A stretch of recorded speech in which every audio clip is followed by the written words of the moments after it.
Thanks. I'm Alex Pline. I'm going to take us out tonight, talk about zoning. But before you all say, ugh, get up and leave and go home early, it's not what you think. I'm going to talk about the unintended consequences and what we can do about it. Okay, let's roll. This is Annapolis in the 1880s.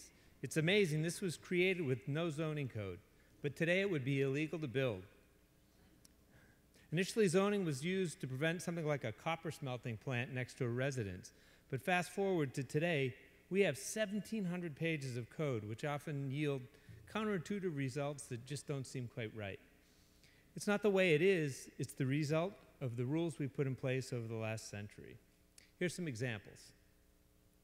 Main Street has a human scale because it was built when people walked everywhere, and that's what's made it so enduring over the ages. We accommodate cars here, but they are not the dominant feature, despite the sometimes maniacal focus on parking downtown. Travel out of town on West Street and you'll find a typical modern zoning result. Separated uses far apart, fast traffic, and big ugly parking lots. It's ugly, unlovable, and oppressive for anyone outside of a car. This is known as a STROAD, a street road hybrid. It combines people, businesses, and residences with high-speed traffic. The result is dangerous and has devalued the area, but sadly, it's the default infrastructure in much of this country. Built before the intense zoning we have today, downtown is a pleasant, people-oriented place. It's not about the architecture or even the use, rather about how people interact with the buildings. When I'm here, I just want to sit, have a cup of coffee, and chill. But our zoning code often requires an auto-centric design that's a marvel of checklist engineering. Lots of parking, stormwater management, brick sidewalks, something for everybody. It's beautiful, right? But how often do you say, let's stroll down Upper West Street and have a taquito?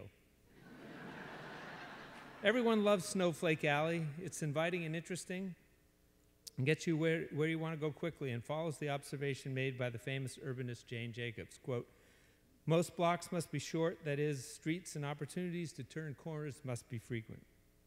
On the other hand, Parole Town Center's 900-foot block length is definitely not human scaled. It's well appointed from a planner checklist standpoint, but the blocks are long and boring when you're on foot. But it's considered smart growth, so it's got to be good, right? Annapolis has some terrific civic architecture, but more important is the building form and its location on the street. It makes it an interesting place to walk by. Fast forward to the 70s when Arundel Center was built.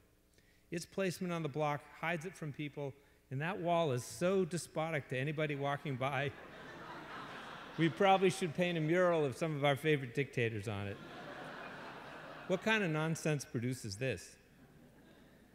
These are 3-story townhouses on Prince George Street, one of the most admired places in town. It's great walkable urbanism, but could we build this legally today, given our minimum parking requirements? These days, we zone townhouses that are really just houses without the town in car-dependent areas because no one complains about it there.